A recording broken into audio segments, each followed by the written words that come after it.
Instead of being real lectury. I'm not real lectury anyway, so that'll be good.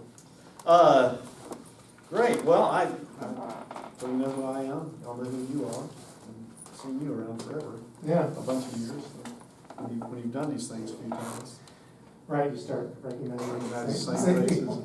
And it's kind of amazing how this thing has grown over the years. So. Well, we're going to talk about hosting composers in your church, and the reason I enjoyed doing this, started doing this, when I moved to my present church 12 years ago. I just mentioned to our pastor at that time, it'd be cool if we brought in a composer to do something, and I had no idea what that meant. And he said, "Oh yeah, great, let's do it," and kind of pushed me to take off in that direction. And I really made it up as I went along. The first couple of years, I didn't have a clue what I was doing. But now about 6 or 7 times into it, 8 times into it, something like that, hopefully I have a few things to share and some ideas that can give you a heads up on things. So what I'd like to just talk about is I've broken it down into who, why, who, how, those kind of things. So just a real rationale. I really wanted, the main thing I wanted my choir members to know who some of the people were that they were singing their music.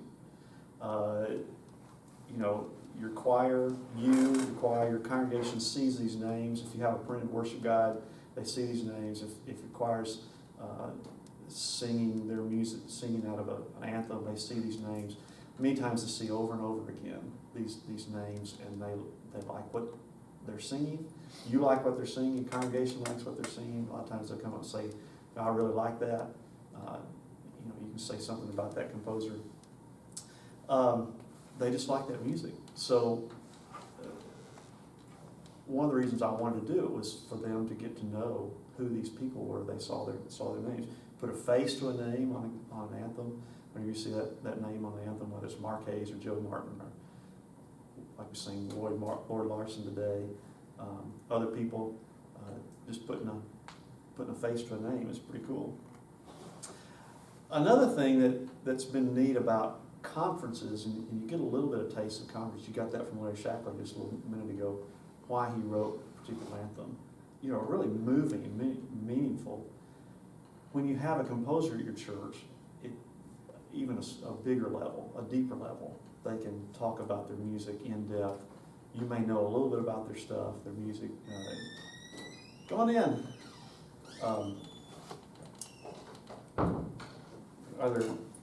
There's a handout up on the front thing. What motivates them to write? What pushes them? What pushes their buttons? What's their background?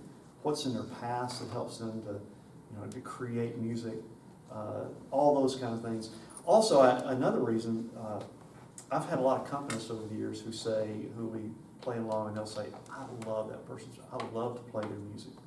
I had one accompanist who just absolutely adored anything Mark Hayes wrote, and she would just play, and she'd say, "I love Mark Hayes." Never met him a bit, but just loved to play because he writes so well on the piano. So it was another chance for our accompanist to meet somebody and to get to know them. And the thing I've really thought about the last few years is artistic expression, and thinking about the arts in the church. I've really done a lot of things in the last few years about some of the visual arts, but for the musical arts, it really does help them, the composer. It promotes the arts. A lot of these guys and women are doing this full time. It's their only job. They compose. So when we get out there and we invite them to come and be a part of something we're doing in our church, it supports them, you pay them, it gives them some incentives. And I'll give you an example in just a little while about some of the things that just supports them. But it just supports them as in their career. Therefore, they can continue to create really good music. And it's just another way for us to support that, not only buying their music, but when you have them at the church, having them at your church. So that's just a general why. You know, some of you have the same thoughts of why you do this, but those are the whys. So who do you pick? Well, pick a living composer, obviously. Several things in your library. Mozart wasn't available. Yeah, Bach's not around, you know, so like you can't pull down. So that's look at your library. First thing I do is look at my library. What are we singing a lot of? Who are we singing a lot of? It seems I've got a lot of Joe Martin in my library. I've got a lot of Marquez in my library. I've got a lot of Lloyd Larson. Our church likes their music. I like their music. Our Covenant likes their music. That's the first place to start. Whose music do you see on a consistent basis that you kind of resonate with? And we all have those styles. Some people will resonate more with Joe Martin than they will with Larry Shackler. But it's those people that you just continue to see over and over. Who have you seen at conferences? You know, you see these folks up here at conferences. You've seen Joe Martin already and Larry. You'll see a bunch more people. Brad Nix who just walked down the hall. You'll see those people and you wonder, are they the kind of people I'd like to have? Are they really like that? Is Joe Martin really that funny? Is he that kind of character when he comes to your church? Are they approachable? Are they personable? These are the things that I thought about and have thought about through the years when I chose what composers I wanted to use. I'll tell you, let me run through who I've used. The very first one I did C.L. Bass, and Dr. Bass was my theory professor at Southwestern Seminary when I went. And I thought, okay, I'm going to get somebody I'm really comfortable with, somebody I know, somebody I can trust. And it was a good experience. We didn't know the music as well. We'll talk about that a little bit later. The next year had Bob Burrows, and I think Bob's here this week. I saw his name on something. If you could see Bob Burrows, he's a fun guy. Then we had Joe Martin. Then we had Dan Goller, Lloyd Larson, and then 2 years ago we had Benji Harlan. So those are people I just kept seeing over and over, and I ran into, and I liked the music, and I thought, oh, they'll be fun, and it's always been a very good experience. Another thing you need to think about when you choose a composer is your budget.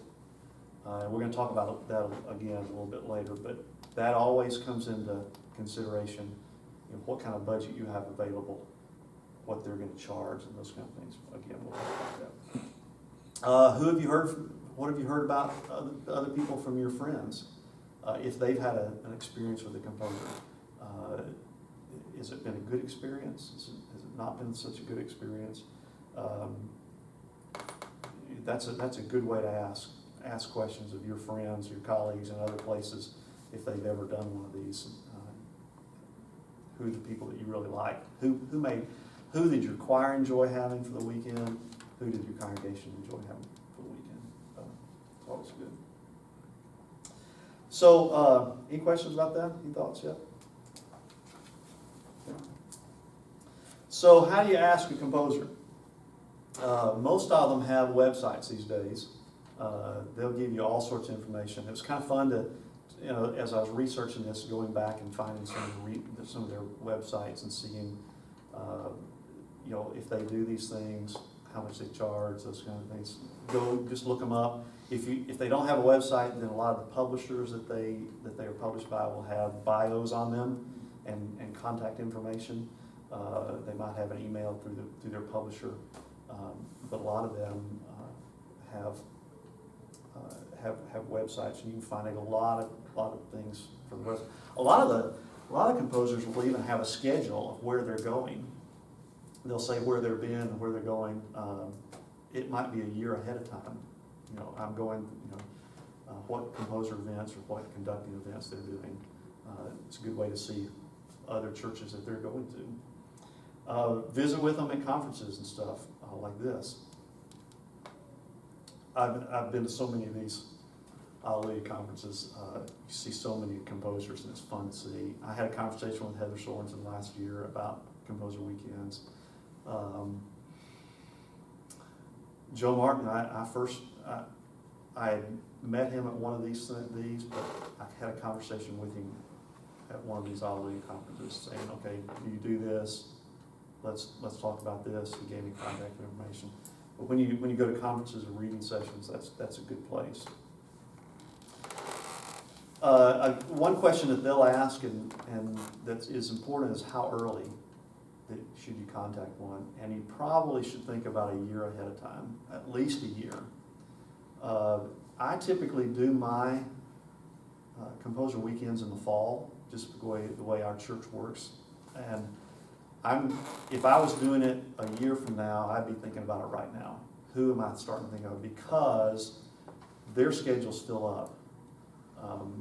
And in your church schedule, how do you fit that together? I've had to do some negotiations, and sometimes it takes a couple of weeks with the composer back and forth emails saying, "I've got this weekend's good, this weekend's not bad." So I would think at least a year ahead of time to be thinking about when you want to have somebody set up a date.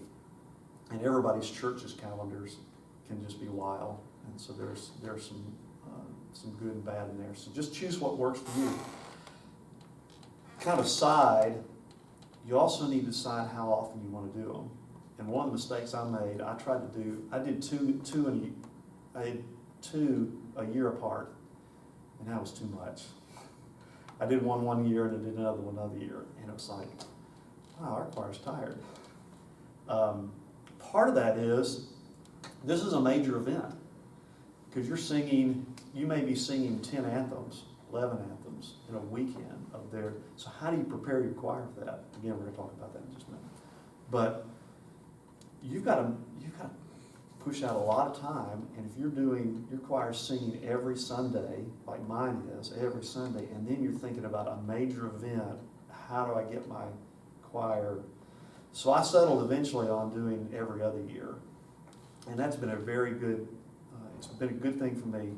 And I mentioned I do it in the fall, so I usually do a composer weekend in October, end of September through October. And then if I do a composer weekend, I don't do a major Christmas work. I just do anthem things.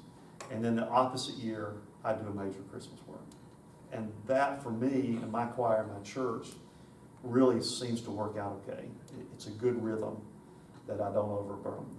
That first year I did it with Dr. Bass, I did a composer weekend with him in October, and then I did his Holy Light in December, and it was like, I about killed my choir.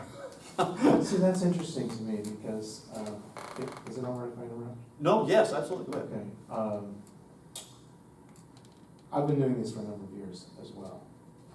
And we do them every year in the fall, similar to what you're talking about.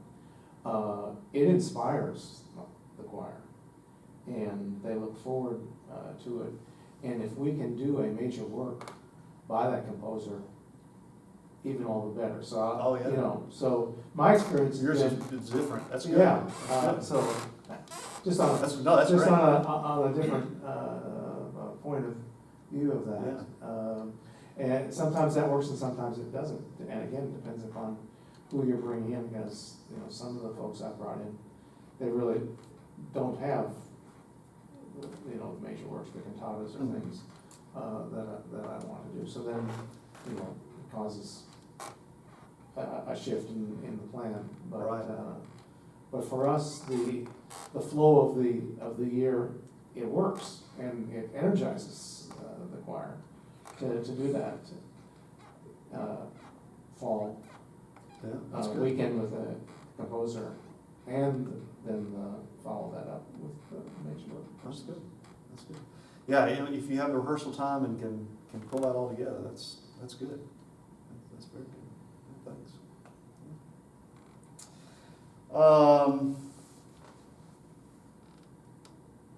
And another good part of working a year in advance, if I'm going to do one in October, I start telling my choir in January, Yeah. this is the date. And then we'll talk about schedules in a minute, but it's basically they carve out a whole weekend. So tell them early so that they don't schedule their fall vacation week that week. Just let them know early, put it on your church calendar. Just get it out there real soon. So you might have that same experience to get it out as early as you can. Let's talk about budgets, because budgets are kind of fun. You've got to be ready for budgets. And I did ask I sent out a survey to a lot of composers. Brad was just talking to me. Do you have a set for an honorarium, a fee? A lot of them do. And if they've got a website, they'll say, this is what I charge. And then you always, some are very specific. Joe Martin's very specific. He's more specific now than he was 5 years ago. 5 years ago, it's kind of like, now here it is, here's what I charge. What's he charging now? I think it's $3,000. Yeah, plus expenses. Dan Goler's the same way, he charges. Benji Harlan who's in New Orleans now, we had him 2 years ago. It was like, pay me whatever you want to pay me. And so I paid him what I had paid some other people, which is, pretty good honorarium. And so handed him the check, and he got home and opened the check, and he sent me an email and said, I can't believe you gave me this much money. Well, I thought it was fair, because it was kind of what other people were charging me. But sometimes you do some negotiations, and So he was happy with that? Oh, he was very happy with it. He was excited. So you didn't give a specified amount in your conversation negotiation? No, he never did. He never said, I charge this much. He never did. And I said, okay, I'll just, I had paid, I think, $2,500 for the last 2 or 3 people I did, so that's what I paid. I gave him $2,500 plus expenses, and he was ecstatic about that. So it just depends. I think Cindy Berry is kind of negotiates a little bit. We had her last year, yeah. Of course, she lives like an hour close by. Yeah. I think it was just $1,500. I mean, she was very inexpensive. Yeah. But maybe, because it was close by, I don't know. But And she's, kind of semi-retired, I think, too, so and slowing down a little bit on things. One of the things you'll need to think about is provide all expenses. I mean, you pay for everything. You pay for airfare, hotel, meals, mileage, anything you think about. Do nice things, put a basket in their hotel room. Have people host them for meals, things like that. Those are kind of fun things when you can have maybe a church member say, hey, take them to dinner, take them to lunch. So you got to think about the honorarium. You have to think about all of those expenses, airfare, everything. Another thing I have to think about is the music expense. How much is it going to cost? How do I work into my music budget? How much music I'm buying for that weekend? Because that can be pretty pricey too, depending on the size of your choir. And then also think about other musicians. Are you going to bring in soloists, orchestra? Dan Goler, if y'all are familiar with Dan, has some great major works, and we did his work in his own words with him with full orchestra. So we had to pay some orchestra people. So just kind of had to fit that into my budget planning. where does he live? They're in Minnesota, North Dakota, South Dakota, somewhere up in there. He was a staff. Upper Midwest. upper Midwest. He was a staff composer in Nashville, and just felt like he was getting ripped off by the major publishers.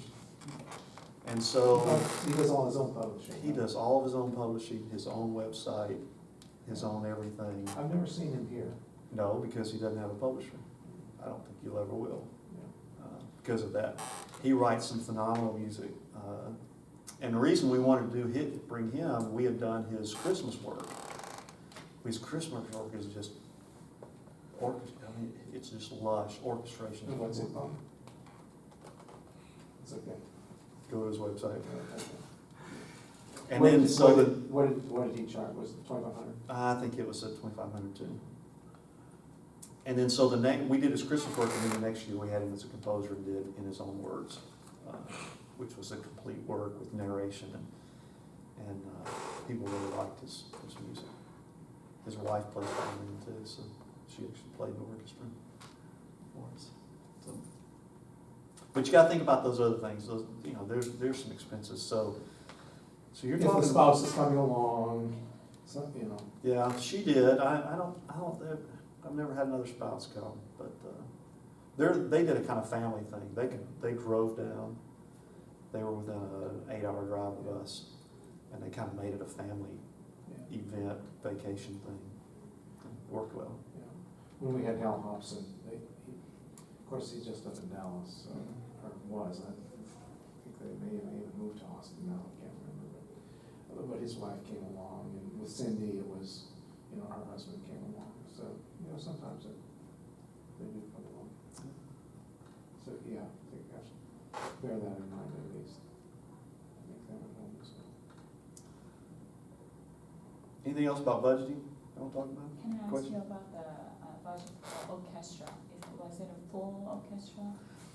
Our church is very blessed to have a lot of players, and if they're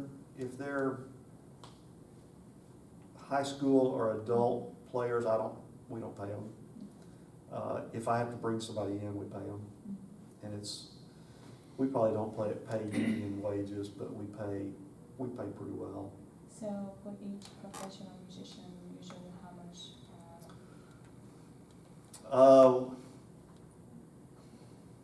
Wow, I can't. A lot of times my associate takes care of that. 75 for rehearsal, 100 for performance, something like that. Sounds good. Luckily, we don't have to hire a whole bunch of people.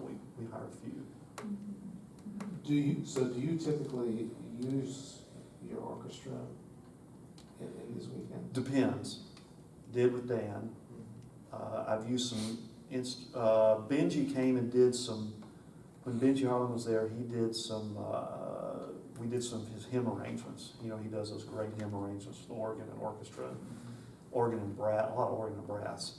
So we had, I think, 5 brass players with him. We paid. I think we may have brought in 1 or 2. You'll probably get to this in the setting up of the rehearsal time. But did that require additional rehearsal? We did a little bit extra. That you did up front? Or separate from? No, I didn't do it up front. Okay. No. Not beforehand, you did? No.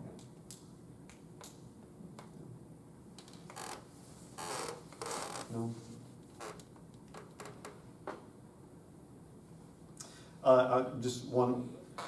I try to pay college students a little bit, because I remember being a college student and being really poor. And anytime I played, and when I was in seminary, I played a lot too. I played trumpet. So my minister of music at the church I went to in seminary, even though I was a church member and sang in choir and led a choir, and other things, whenever I played major works for them, he paid me. I thought that was pretty nice. To be a student and have just a little extra. So I always try to pay college students just a little bit, just to say thank you for playing. I know what it's like. Learn your instrument. That's very nice of you. Very encouraging. Yeah, I think so. It's good. So let's talk about planning and preparing for an event. Choosing music.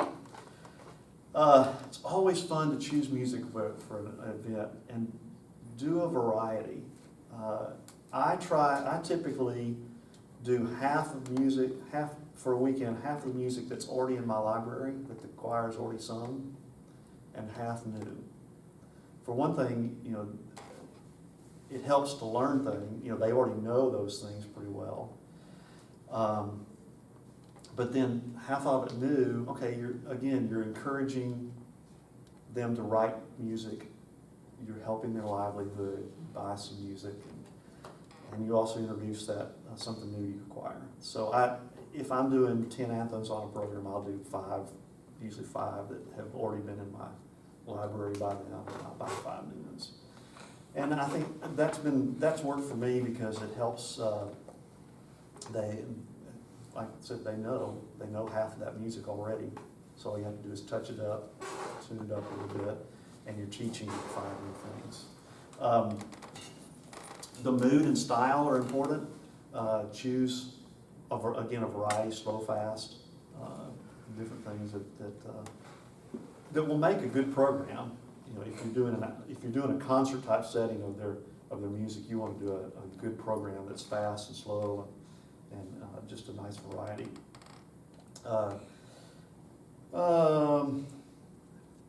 Also, think about what they've written over the years, what that composer's written. Composers, especially, what they wrote 20 years ago is a lot of times totally different than what they wrote last year. So give a little variety. Go back, find things that are 20 years old, 15 years old, 10 years old, 1 year old, and in a way you can see the progression of how the composer works. When Joe Martin was with us, he has this old anthem under a different, Joe has 8 different names that he composes under. And I did not know that for a long time. And there's an anthem that he has under one of his other names called, it's an arrangement of Oh How I Love Jesus, the words Oh How I Love Jesus. And when I figured out that was him, we've sung it numerous times, so I programmed it, and I talking about the repertoire, says, oh, I remember writing that. That was 20 years ago that he wrote that.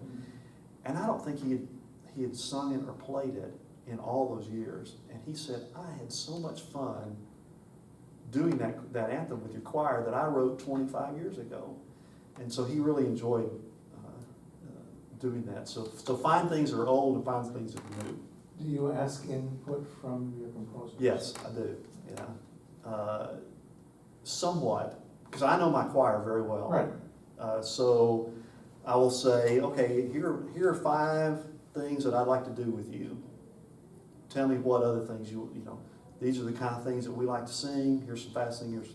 Give me some other suggestions. And a lot of times they'll send you music. Yeah. They'll send you a pack of music and say, here's some suggestions. Go out on the internet, listen to it. I think they really do like to have input on what you program. But of course, you kind of have the final say because of in your choir, and you also know how much time you have to prepare and how you can prepare it. So that's good. Let's see. Where were we? Advertising. Let's not get there quite yet. Okay. Preparing your choir. I admitted my mistake the very first time. Dr. Bass has some very difficult music, and there were a couple of his things that we weren't quite ready for.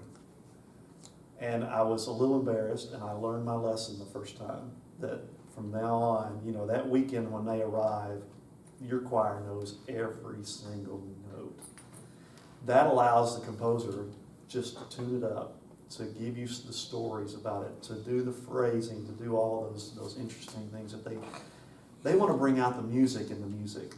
And if they're having to teach notes and rhythm, that's not a good thing. And ever since, our choirs have been, they know their music. Make sure your composers are your accompanists are well prepared, they know their music. Make sure your orchestra people get there on time. I had that little problem one time with a bass player who didn't show up on time for Dan Goller's performance rehearsal. That didn't go very well. So that was a college student, and I almost didn't pay him, but I did. But with I knew who he was, and kind of if you're going to do this, you need to, here's what you need to do. But just, you got to have all those T's crossed and those I's dotted. So almost just make sure everything's prepared and ready to go. How are you going to advertise? How are you going to get people there? Our congregation really supports these things. We typically do an afternoon concert after they've been there all weekend. They've done things in the service, and then we do an afternoon concert. Our congregation is pretty supportive. Some people from the community, but it's mainly our folks. Joe Martin was a draw from the community because people knew who he was. People came out of the woodwork for him to hear him play mostly. But if your church has some kind of advertising plan, in-house, out-of-house, get something.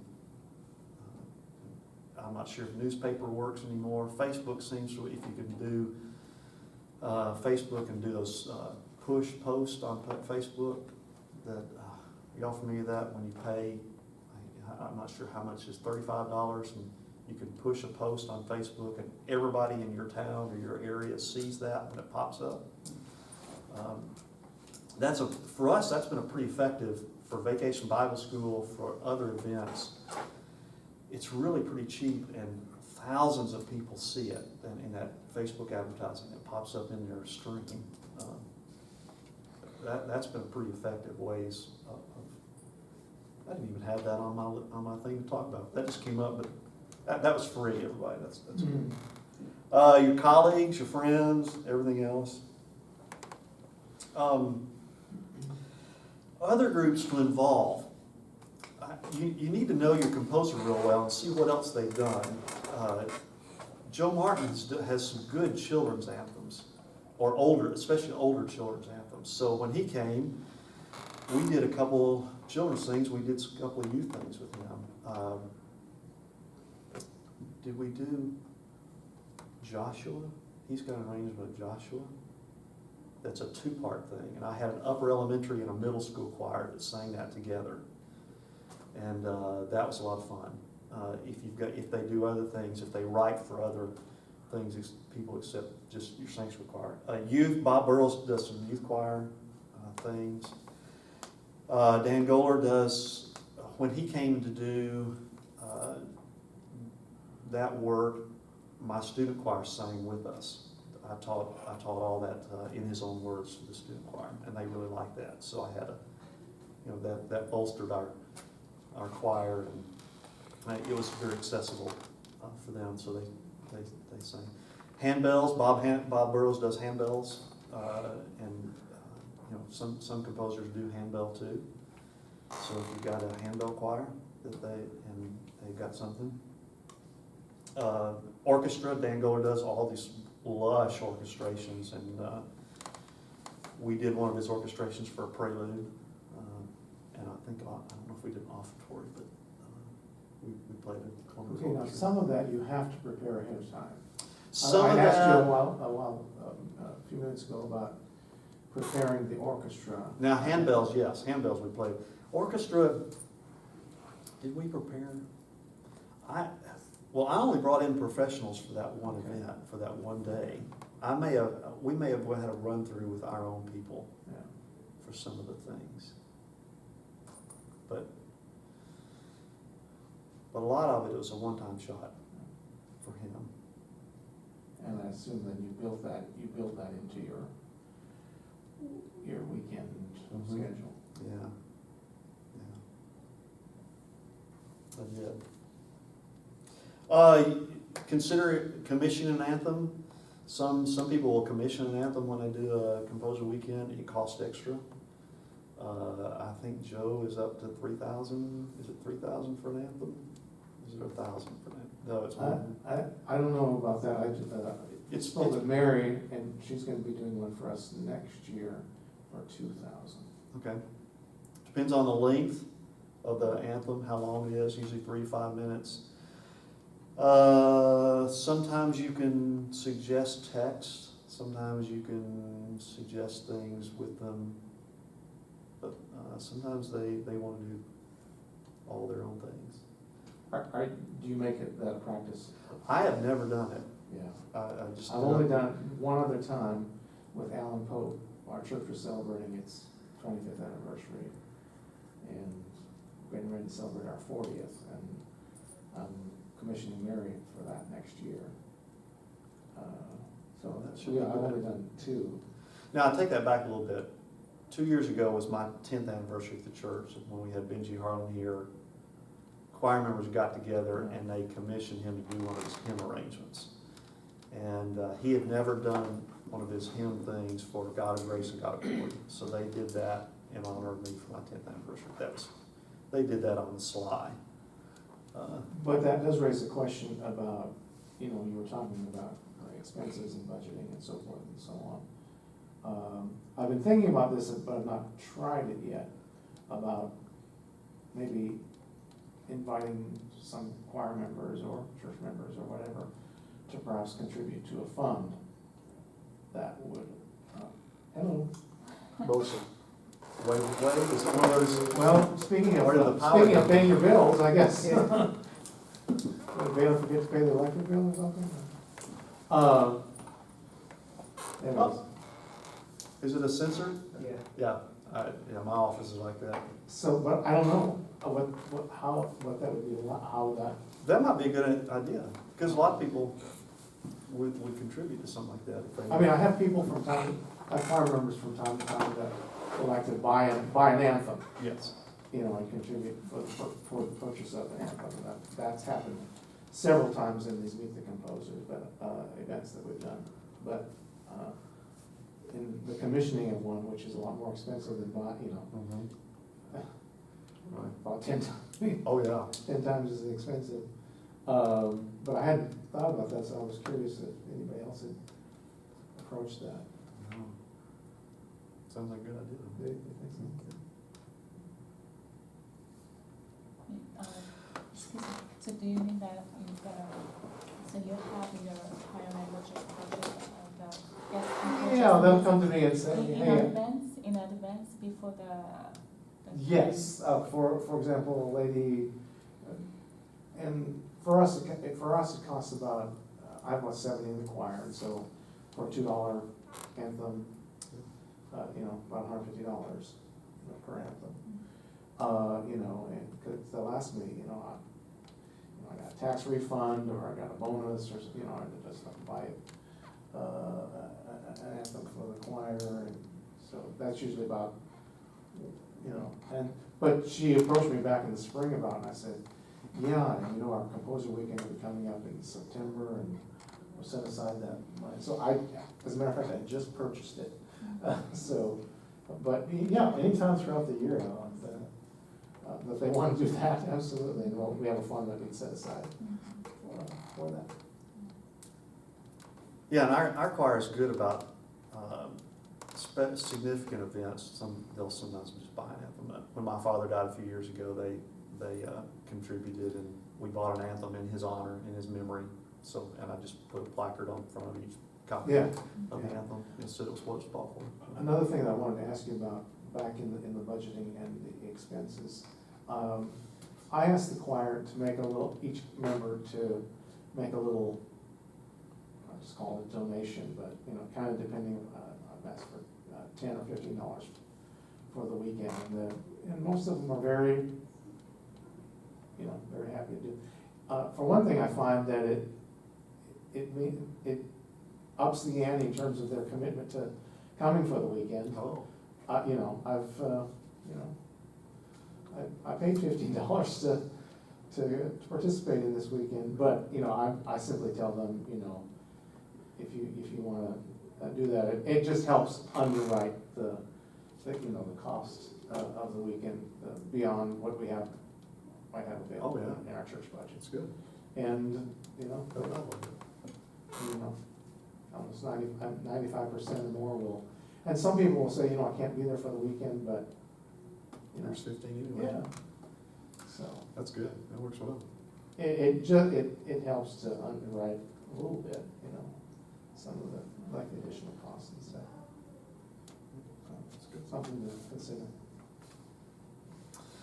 Let's talk about, I'll tell you my sample weekend schedule, what I've done Yeah. in the past, which has kind of worked for us. So usually bring in a composer on Friday. I do a Friday evening, what I call rehearsal light. So we usually have a fellowship time, cookies and whatever, just to get to know and say hello. 6:30, 7 or so. And I usually have about an hour and 15-minute rehearsal, really light. I tell them, okay, this is your chance to kind of get to know the choir and get to know what you're going to be dealing with. The heavy rehearsal is going to be Saturday morning. So maybe if there's a specific thing you want to work on that's going to take more than one rehearsal, touch on Friday night, hit again really hard. But it's just a time to get to know each other and begin hearing the stories and hear those things and just get an idea of what you're in for. I think after that rehearsal, most composers are going to know, all right, tomorrow morning I've got to do this. This is really what I've got to work on. This is what I want to do, and they've got a better handle on it. So just to give them a chance and then to sleep on it, to think about it. We do an intense at least 2.5 hour rehearsal on Saturday morning with a break in there in the middle. Give the composer a chance to really hit it hard, because if there's not another rehearsal that afternoon, which there could be with orchestra, I mean, that's their last shot. That's their last chance. They've got to fix everything. They've got to do it the way they want to. And usually they can. If my choir is ready to go, if they're prepared, they know if they know the music, they know the notes and the words, then that composer can fine-tune it the way they want it. And it's always interesting, and I know you do it too. There'll be some things that I have done totally different than what a composer does. You know, whether it's tempos or breath marks or lots of things, they'll be, and I always say, you know, use your pencil, not a pen, and I'll tell my choir, you do it the way he wants to do it. Now, the next time we sing it, it's gonna be back my way, but you know, this weekend you do it the way they, you know, whatever. And you know what's interesting about that? Sometimes the composer, I've had the experience where it might be something where they've not heard an actual choir sing their piece until, you know, Right. until they're in front of, you know, your choir, and they can be changing notation on the spot, almost And some have. on the spot, where they'll say, hey, you know what, I should have phrased it this way, or, you know, put a crescendo here, or whatever. Yeah. I remember. I always tease them and I say, does that mean we get a discount on this music? Bob Burrows did that quite a bit. Yeah. He would write in new notes, not really change rhythms, but he wrote in a lot of different notes. He'd say, let's put in different. Well, and notes. I asked Alan Poet one time about the changing of the ending, and you know, and he was agreeable and went with it. I think it was a soft ending, and it seemed to just call for a bigger ending or something. So Yeah. sometimes you get away with that. Yeah. So that Saturday rehearsal really is the time to get it all fixed. Do everything you need to do, and I usually do that just with the sanctuary choir, my adult choir, on the Saturday morning. If I have other groups, I usually do that after lunch. We usually have lunch together, everybody who can stay and have lunch. If it's, when we did the orchestra piece with Dan Goller, we had the orchestra come in right after lunch, 1 o'clock, for an orchestra rehearsal. That was the fine tuning. You know, he got all the choral stuff done in the morning. He finished, he put it all together with the orchestra and the narration, all that thing in that afternoon. Bob Burrows worked with the handbell choir right after lunch. Joe Martin worked with the student choir right after lunch. I had the student choir come in. They weren't, for that, they weren't involved in anything else. We had lunch, and then the student choir was ready to go. And he was able to fine-tune that together. I would caution you not to overdo a composer. Let them have a lot of free time. I always try to give them as much Saturday afternoon, evening time off. They seem to appreciate that. Some of the composers I've talked to said, we need a little downtime. We need off time. If there are some cultural events in your town on a Saturday night that they would want to go to, and invite them, do it well ahead of time. The weekend Joe Martin was there, the Canadian Brass were in town, and so we got tickets to Canadian Brass, and we all went. Myself and my two of my daughters, and Joe had a great time. I think the time Lloyd Larson was there, we have a pretty good symphony in Liberty, and they were having a concert, and he was agreeable to go, and so we went to the symphony concert. But otherwise, they really do like to have some time away to read. Of course, Joe Martin's writing music all the time. And even in the motel room, he said, "Yeah, I got to finish the Christmas work for next year." So he was without a piano, but they do need rest time. A couple of little things that we've tried and that are addition to these that are just, so it's not just constant rehearsal time. One is just simply having a Q&A time. Yes. With these people, and kind of getting to know them and asking about how they write. Frequently they'll share that obviously in the rehearsal setting, but we're Q&A, it's just kind of open mic time. Yeah, that's good, and a lot of them will do that. And if you plan that maybe around your break time, right? Well, we do it right before lunch. Just give them a chance to talk and and then a lot of them, like Joe and others, and you alluded to this. I mean, they're gifted musicians as far in addition to being wonderful composers, and we have them do. It's just kind of just for the choir, a little what we call a little mini concert. It's just kind of it has the feel of just kind of sitting around in the old parlor. We're sitting around the piano in the parlor, and they talk and play, and so and again, it just kind of breaks up the.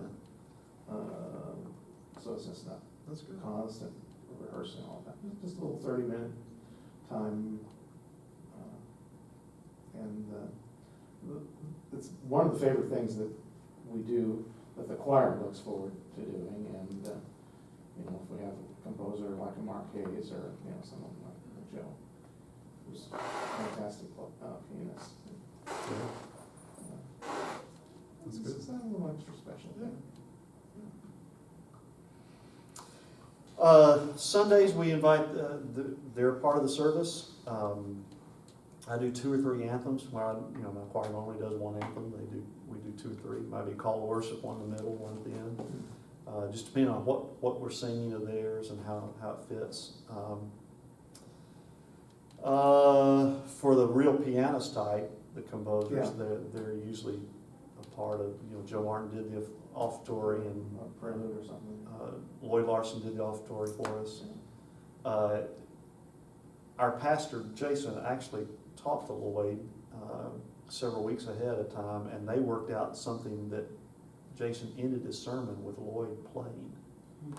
Kind of a fun little thing, that they were able to connect on and do something kind of neat. So they're flexible. They want to do, the composers want to do what you want them to do, and just seems to work very well. And in that afternoon, we've done an afternoon concert, sometimes 4 o'clock, sometimes 6 o'clock, but what we call a grand concert, and it's concert style.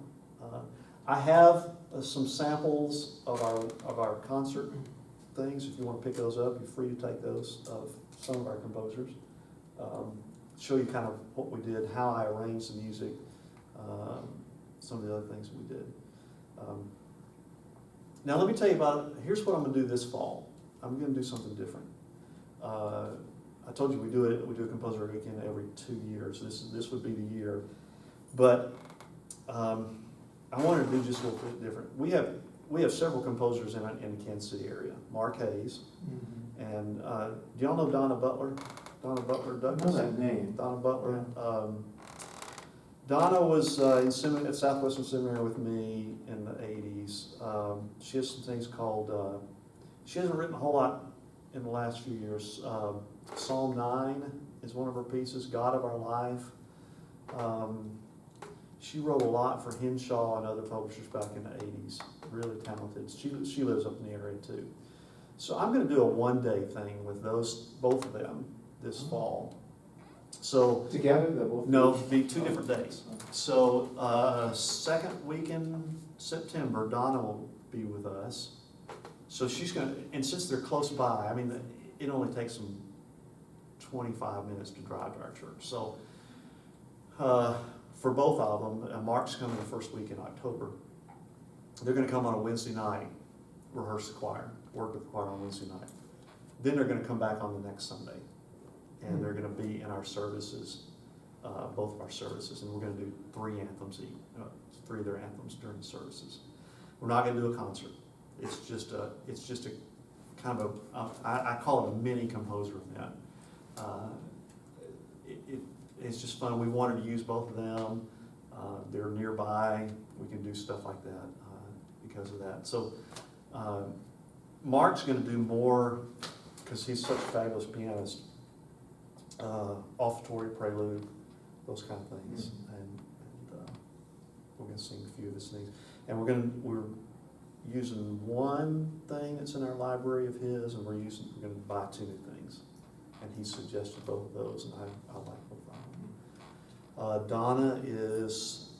Donna actually wrote our church hymn when she lived in the area for our 150th anniversary 20-something years ago. The college president wrote the text, and she set it to music, and it's in the back of our hymnal, and we sing it every year, or every 2 or 3 times a year. So we're going to do that and some other things of hers. But she's an old friend. So that's just a little bit different, and I think it's going to work. I think our folks are excited about that. We'll have some fun with that, and it'll be a little less commitment. But I'm also going to do a major event, All Saints Day. I'm going to do Dan Forrest's new thing, the Requiem for the Living. So I wanted to do a little lighter on the composer, but have a major event. So. Do you,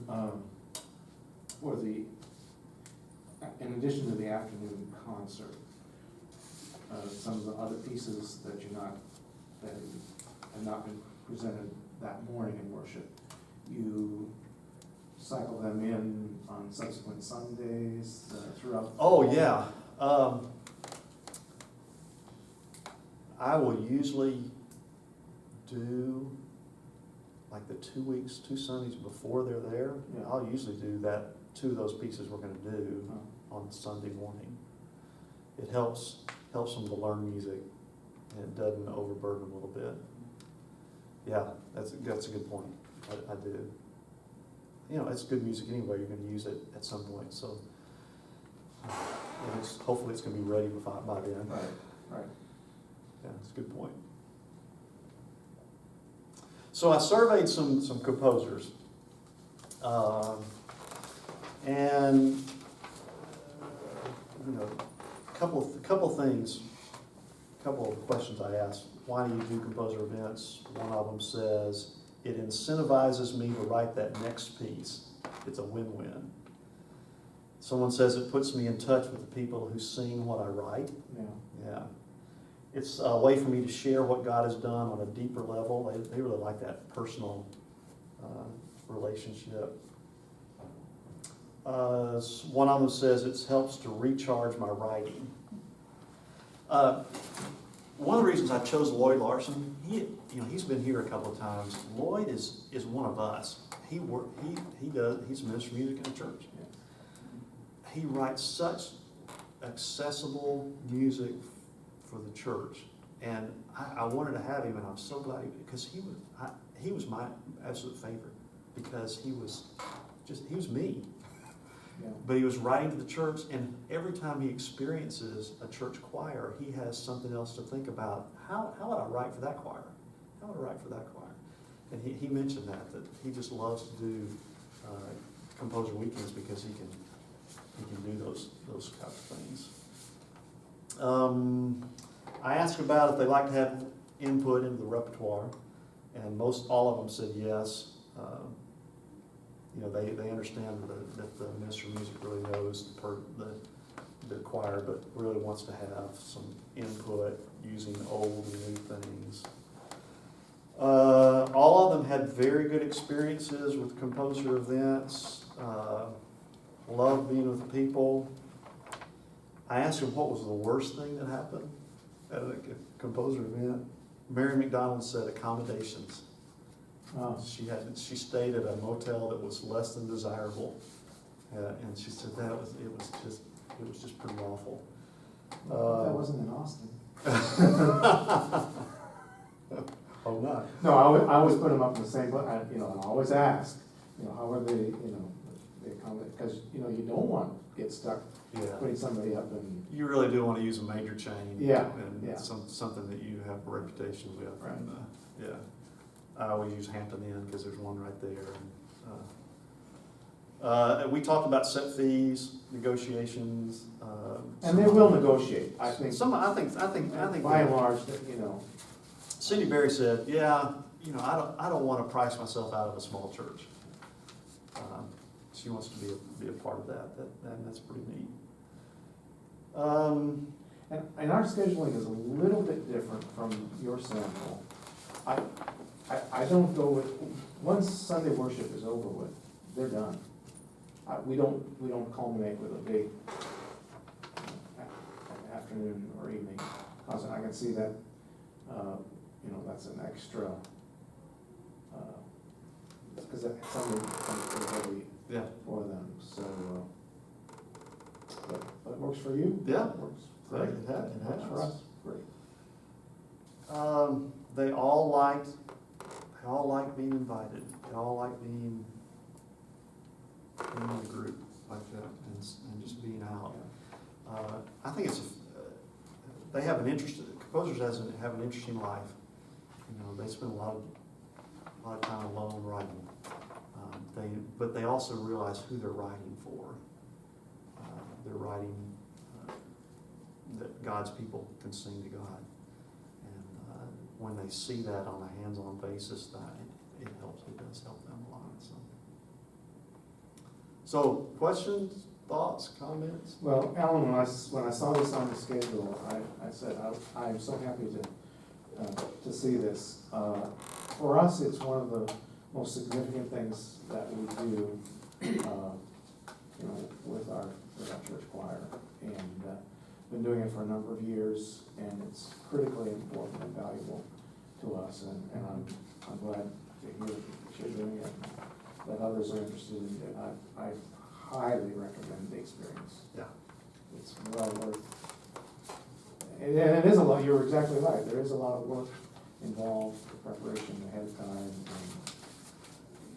but the payoff. And you do have to find a balance. Yeah. What works for me doesn't work for you, and vice versa. And I'm glad you found a good balance for you. And time of year and all, figuring it out. But it is worth it.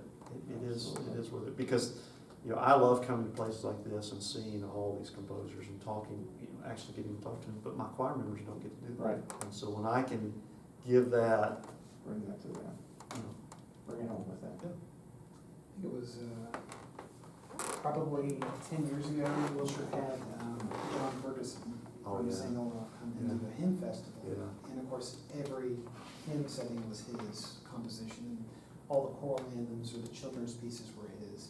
So that was, and Doug had set it up to be kind of a choral workshop time, where John could work with the choir, since he was also a choral technician, not just an organist. And so that was kind of a way to get really a lot out of that experience without it just being only a hymn festival, only a compositional endeavor, or only the workshop portion. So really, John Ferguson was very versatile. So that might be another option. Yeah. It's something to think about for your futures. I think John is retired, but there's some others that still kind of carry on that tradition, working with choirs and also being able to do some type of like hymn festival. I'm not sure about working with the choirs, but hymn festivals, you know, Al Travis still does a few. Right. Benji Harlan will do it, does a lot of hymn festivals. Where's he located? Benji Yeah. is in New Orleans. Oh, Yeah. Al's in Fort Worth. I'm not sure who else does hymn festivals right now. On the Lutheran side of things, I think you can have like, what, David Cherry. Yeah, that's right, right. I think they're both choral people, so. Yeah. something to consider. Mhm. I'm sorry, Where are you from? from the Southwestern, Julian and Esmino. Excellent. All right. This is fascinating, I really appreciate your presentation. Hopefully it's helpful. Yeah. And like I said, there's a couple of our programs, if you want to pick one up and look at it and see what we've done in the past. Certainly, just my thing, so everybody's gonna have their own, so. All right, thanks for being here today. Thank you.